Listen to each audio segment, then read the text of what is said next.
Padahal nikah itu termasuk menurut saya adalah ibadah yang paling menyenangkan. Menyenangkan tapi dapat pahala, dapat rahmat pula.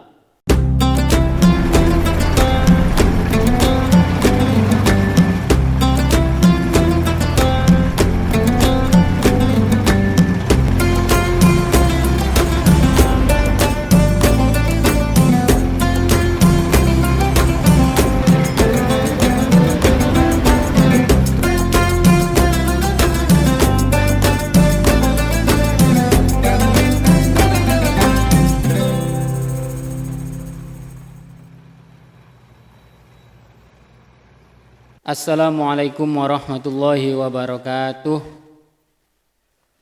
Bismillah, alhamdulillah, wassalatuhu wassalamuhu ala rasulillah, amma ba'du. Teman-teman online, Sobat Misi, kali ini saya kebagian juga ikut tabarukan ngalap barokah kepada ulama-ulama salaf, kepada kiai-kiai salaf dengan membacakan kitab-kitab salaf. Insya Allah saya sendiri akan membacakan kitab Qurratul Uyun fin Nikah Asy-Syar'i. Jadi insya Allah kitabnya tentang nikah. Semua ilmu di muka bumi ini insya Allah adalah bermanfaat. Jadi apapun yang kita baca, kita harap istifadah, kita harap faedahnya, kita harapkan manfaatnya dan keberkahannya. Baik, langsung saja kita mulai. Kita tawassul dulu kepada pengarang dan kepada guru-guru kita, kepada kiai-kiai, kepada ulama-ulama. Bismillahirrahmanirrahim. Ila hadratin Nabiil Mustafa Sayyidina Muhammadin sallallahu alaihi wasallam. Wa ila jami'i ikhwanihi minal anbiya wal mursalin wal malaikatil muqarrabin wal khulafa'ir rasyidin was sahabati wat tabi'in wa tabi'in tabi'in wa man tabi'ahum bi ihsan ila middin wa ila jami'i masyayikhina wa asatidina wa alimina wa khususan ila musannif kitab Qurratul Uyun Asy-Syaikh al-Imam Asy-Syarif al-Hammam al-Alim ar-Rabbani wal-Arif Al-Alim Ar-Rayani wal-Arif As-Samadani Abi Muhammad Maulana Tihami Kanuzil Idris Al-Hasani rahimahullahu ta'ala wa radiyallahu an. Al-Fatihah. A'udzu billahi minasyaitonir rajim. Bismillahirrahmanirrahim. Alhamdulillahi rabbil alamin. Ar-Rahmanir Rahim. Maliki yaumiddin. Iyyaka na'budu wa iyyaka nasta'in. Ihdinas siratal mustaqim. Siratal ladzina an'amta 'alaihim ghairil maghdubi 'alaihim waladdallin. Amin. Bismillahirrahmanirrahim. Allahumma salli ala Sayyidina Muhammadin abdika wa rasulikan nabiyil ummi wa ala alihi wa sahbihi wa sallama tasliman bi qudrati azamati dhatika fi kulli waqtin wahin. Alhamdu utawi sekabehane puji iku lillahi tetep kedue Allah. Alladzi kang sanna kang nganjuraken li ibadihi maring pira-pira kawulane alladzi an-nikaha ing nikah wanaha lan nyegah sinten Allah hum ing ibad anis sifahi saking zina wassalatu lan utawi rahmat ta'zim wassalamu lan keselamatan ala sayyidina ing atase tetep ing atase bendoro kita Muhammadin rupane Nabi Muhammad sayyidil arabi kang dadi bendorone wong Arab wal ajami lan wong ajam alqail kang dawuh sinten nabi tanakahu padha nikah sira kabeh tanasalu lan padha turun temuruna sira kabeh fa inni maka setuhune ingsun iku mukatsirun wong kang ngakeh-ngakehaken bikum kelawan sebab sira kabeh al umama ing pira-pira umat wa ala alihi lan ing atase keluargane Nabi at-thayyibina kang bagus kabeh wa ashabihi lan para sahabate Nabi ajma'ina sekabehane wa azwajihi lan pira-pira garwane Nabi ummahatil mukminina kang dadi ibune pira-pira wong mukmin wattabi'ina lan pira-pira tabi'in waman lan wong tabi'a kang anut sapa manhum ing tabi'in ila yaumiddini tumeka maring dina kiamat. Jadi awal kitab ini memang muqaddimah dan insyaallah muqaddimah ini sangat panjang lebar, entah nanti kita baca sebagai tabarruk dan istifadah atau sedikit-sedikit kita maknai. Di muqaddimah pertama musannaf melafalkan tahmid dan sholawat. Beliau menggunakan muqaddimah alhamdulillahilladzi sanna li ibadihi nikah. Segala puji bagi Allah yang menyunatkan kepada hambanya untuk menikah dan mencegah dari perbuatan zina. Allah sendiri menyunatkan, menjadikan nikah sebagai kesunahan kepada hambanya dan sangat mencegah kepada perbuatan zina. Salawat serta salam semoga tetap tercurahkan kepada Nabi besar Muhammad sallallahu alaihi wasallam yang beliau bersabda, tanakahu tanasalu fa inni mukafirun bikumul umam. Menikahlah wahai sahabat-sahabatku, wahai umatku, dan perbanyaklah keturunan karena sesungguhnya aku adalah orang yang bisa memperbanyak umat itu disebabkan kalian. Jadi dengan banyaknya umat Nabi yang menikah maka banyak pula umat Rasulullah sallallahu alaihi wasallam. Dan salawat semoga tercurahkan kepada keluarga, sahabat dan istri Nabi dan juga tabi'in beserta orang yang mengikuti tabi'in, ulama-ulama dan aulia. Wa ba'du lan ing dalem sakwuse falamma kana mongko semangsane ana apa an nikahu nikah min a'zami asbabil i'tisami setengah saking luweh agunge pira-pira sebab ngreksa awak wa akbari da'in lan luweh gedene perkara kang narik ilat ta'affufi maring kareksa wa tahassuni lan magri awak minal auzari saking pira-pira dosa wal athami lan tegese dosa. Jadi nikah itu termasuk perbuatan yang agung, yang besar, yang bisa mencegah kita dari perbuatan zina, dari menjaga diri, dari hal-hal yang bisa mendekatkan kita kepada maksiat. Jadi daripada maksiat, daripada kita dapat dosa, mending menikah. Artinya sekarang itu zaman-zamannya pacaran, langsung saja ya. Sedangkan di sini tidak sedikit pun disebutkan harus pacaran dulu, harus PDKT dulu, tidak. Langsung di sini disebutkan nikah. Di sini jelas bahwa yang menghindarkan kita dari perbuatan dosa, artinya kalau dalam hal ini itu bersosialisasi atau berhubungan dengan lawan jenis, satu-satunya ya menikah. Jelas di sini, a'dhami asbab, sebab terbesar yang bisa menghindarkan dari dosa, menikah. Jadi tidak ada alasan lain untuk menghalalkan pacaran. Nanti akan banyak lagi keterangan hadis-hadis yang menyemangati kita agar cepat menikah. Saya sudah menikah sih, jadi bukan kita maksud saya.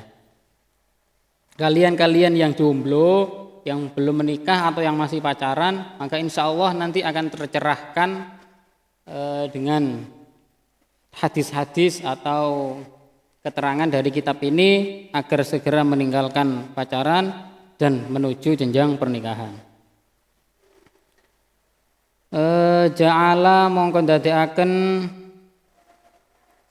hu ing nikah sinten Allahu Gusti Allah mannan ing anugrah ala ibadihi ing atase pira-pira kawulane Allah al mukminina kang padha iman sapa ibad wa rahmatan lan rahmat wa hisnan lan benteng minasyaitoni saking syaitan ar-rajimi kang den balangi wa ismatan lan perlindungan. Jadi termasuk Allah menjadikan nikah itu kepada hamba-hambanya yang mukmin itu adalah rahmat. Jadi kalau bisa disimpulkan, orang yang menikah berarti dia telah mendapatkan rahmat dari Allah. Dan dia juga telah mendapatkan benteng, perisai dari godaan setan. Kemudian mendapatkan perlindungan sebab menikah. Padahal nikah itu termasuk menurut saya adalah ibadah yang paling menyenangkan. Menyenangkan tapi dapat pahala, dapat rahmat pula. Di situ kadang saya berpikir, padahal kalau di sini setiap orang pasti menginginkan rahmat. Tapi kenapa jalan-jalan pemuda-pemudi saat ini itu malah berpacaran dulu? Seharusnya menikah ini yang dapat rahmat. Jadi ya setelah inilah mari kita belajar, kita gali terus pengetahuan kita tentang agama dengan harapan semoga kita dapat rahmat dari Allah Subhanahu wa taala. Wa kana lan ono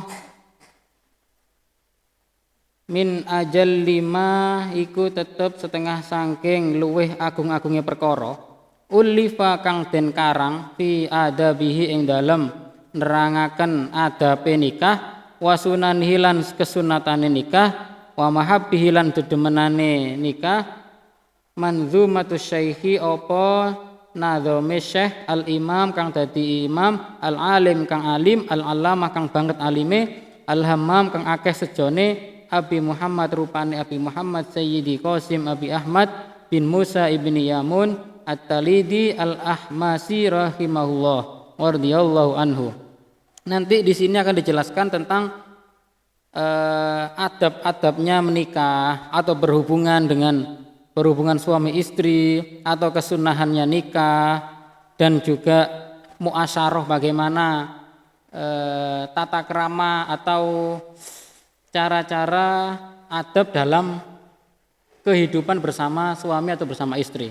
Nanti akan dijelaskan dengan nadham dari Syekh Imam Al-Alim Al-Allamah Al-Hammam Abi Muhammad Sayyidi Qasim Ibni Ahmad bin Musa bin Yamun At-Talidi rahimahullah wa radhiyallahu anhu. Ahbabtu an adha 'alaiha bi'aunillahi ta'ala. Saya baca lafadznya dulu. Insya Allah karena ini lumayan panjang, saya baca lafadznya sebagai istifadah dan tabarruk. Ahbabtu an adha 'alaiha bi'aunillahi ta'ala syarhan mukhtasaran yuhilu alfadhuha wa yubayyinu ma'aniyaha min ghairi ikhtarin mumillin wala ikhtisarin mukhillin wa yantafi'u bihi insyaallah. Jadi nazamnya nanti yang dipaparkan dalam kitab ini insyaallah dibuat ringkes, dibuat jelas, enteng, tidak berpanjang lebar, lafadznya mudah dipahami, makna-maknanya juga mudah dipahami, sehingga bagi siapa saja yang mungkin pemahamannya kurang, kata beliau, pemahamannya kurang seperti saya, beliau dengan tawaduknya mengatakan, insya Allah kitab ini bisa memudahkan siapa saja, walaupun pemahamannya kurang seperti saya. Jadi beliau begitu tawaduknya, padahal gelarnya sudah Alim Al-Allamah, tapi masih mengatakan qasirun. Qasir itu pemahamannya kurang. Dan kemudian beliau menamai kitab ini wasammaituhu Qurratul Uyuni bi syarhi Nazmi Ibni Yamun. Menamai kitabnya Qurratul Uyun, syarah dari Nazm Ibni Yamun. wallah arju ayyaj'alahu minal a'malil lati Allah lan ing Allah arju arep-arep sapa ingsun ayyaj'ala ing yen to ndadekaken sinten Allahu ing syarah minal a'mali saking pira-pira amal allati kang la tangqatiu kang ora pegot apa amal bil mauti sebab mati wala tu'aqibulan ora ngukum ora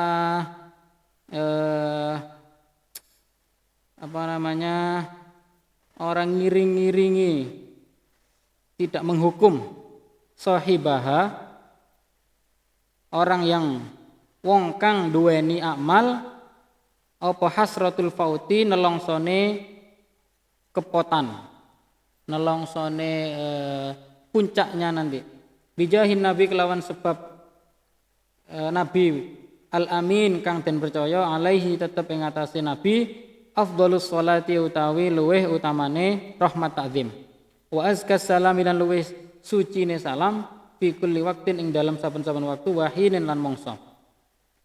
Jadi insyaallah beliau berharap kepada Allah agar kitab ini menjadi amal yang tidak terputus walaupun sudah meninggal dan tidak bisa menyiksa atau menghukum orang yang menulisnya, orang yang mempelajarinya, orang yang mengamalkannya ketika besok di akhirat. Dan juga berharap semua tadi manfaatnya kitab ini tidak dihukumnya orang yang mempelajari itu sebab syafaatnya Nabi Muhammad sallallahu alaihi wasallam. Kemudian ini sudah mulai nadhom dan lumayan banyak, jadi saya baca kemudian langsung saya jelaskan beberapa yang nanti harus saya jelaskan maka saya terjemahkan bahasa Jawanya. Qala an-Nadhim rahimahullah, Kiai Nadhim dawuh Bismillahirrahmanirrahim, al-kalamu alal basmalati syahirun muntashirun jiddan fala nutilu bihi li anna li ghalibil fununi al-ilmiyati ta'alluqan biha. Semua kalam, ucapan itu pasti dimulai dengan basmalah. Jadi beliau mengingatkan kepada kita semua agar ketika memulai segala sesuatu itu dengan membaca basmalah. Falanutilu bihi, beliau tidak memperpanjang.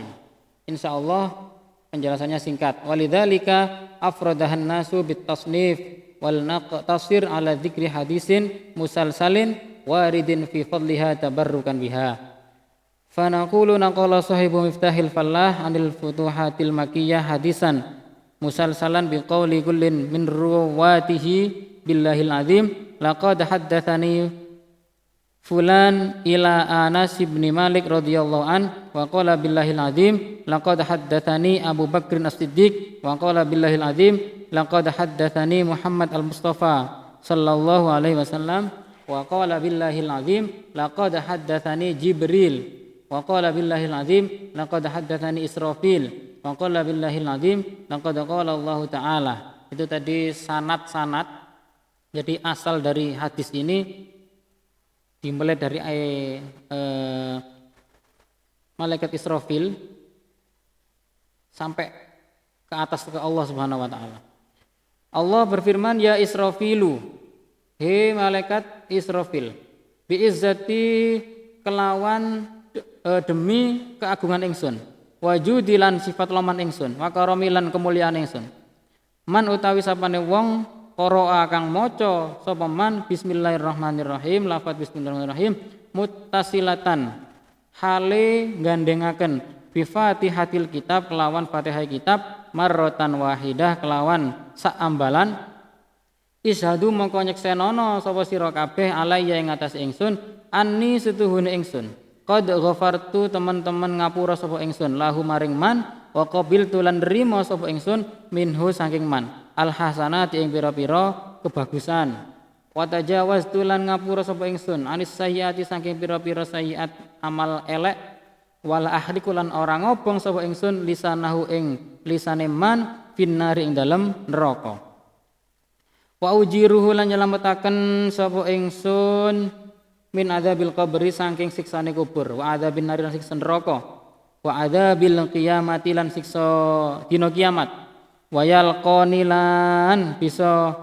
sowan sapa man ing ingsun qablal anbiya ing dalem sadurunge para nabi wal auliya lan para wali ajmaina sakabehane wa qala lan dawuh ajmaina sakabehane. Jadi hadis ini menjelaskan bahwa fadilahnya bismillah barang siapa. Allah ini berfirman ya, demi keagunganku dan kedermawananku dan kemuliaanku. Barang siapa yang membaca bismillahirrahmanirrahim disambung dengan Fatihatul Kitab yaitu Al-Fatihah marratan wahidah sekali saja, ishadu maka saksikanlah wahai kalian semua ketika itu para malaikat, aku telah mengampuninya dan aku telah menerima semua kebagusannya dan kuampuni semua amal buruknya hanya dengan membaca bismillah dan Fatihah. Wala ahriku lisanahun, aku tidak akan membakar lisannya di neraka dan akan aku selamatkan dari siksa kubur, siksa neraka dan siksa di hari kiamat. Inilah barokahnya bismillah dan Fatihah. Bahkan di sini disebutkan wayalqoni akan bertemu denganku sebelum anbiya dan aulia. Tetapi anbiya dan aulia itu juga mengamalkan ini. Jadi walaupun kita mengamalkan ini tetap bisikan nabi ae ngono lho. Tapi paling tidak ayolah kita amalkan. Makanya di pondok-pondok itu sebelum memulai pengajian tawasul, baca Fatihah, baca bismillah. Nah, itu termasuk tabarruk ini. Jadi itulah tadi fadilahnya membaca basmalah dan Al-Fatihah yang mana amal tersebut sudah sering dilakukan, diamalkan oleh para kiai, para ustadz-ustadzah di pondok sebelum memulai ngaji pasti baca itu. Karena memang sangat besar sekali fadilahnya. Baik, kali ini insya Allah sampai sini dulu.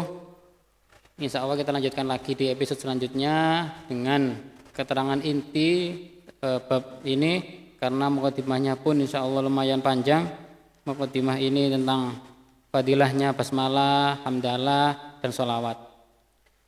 Semoga bisa bermanfaat dan barokah di dunia dan di akhirat.